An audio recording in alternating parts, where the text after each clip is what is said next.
So I got the question, why do I build swimming pools after having drowned as a child?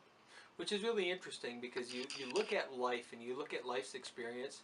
And I was at a lake as a kid and I was snorkeling. And, a dumb kid not knowing what he's doing, kind of swimming around following a fish. And I went to put my foot down and the ground wasn't there anymore. And I can only imagine that it was probably because I got water in my snorkel or who knows what.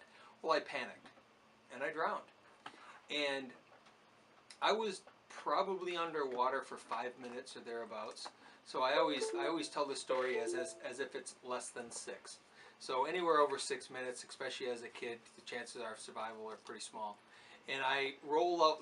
I was revived and had the full out of body experience, and all of that happened. It was pretty interesting. But the question is, why do I build pools now? And I don't know if that's cosmic. I don't know if it's universal. Something happened, but obviously I was drawn to water.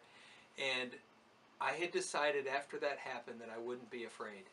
Because I certainly know that a lot of kids, maybe growing up in an environment that teaches them to be afraid of things, which is most environments, is we learn from where we're at.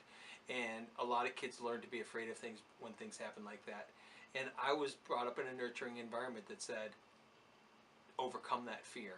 And I overcame that fear, and lo and behold, 20 years later, I ended up in the pool business, and I've been at it for almost 30 years now.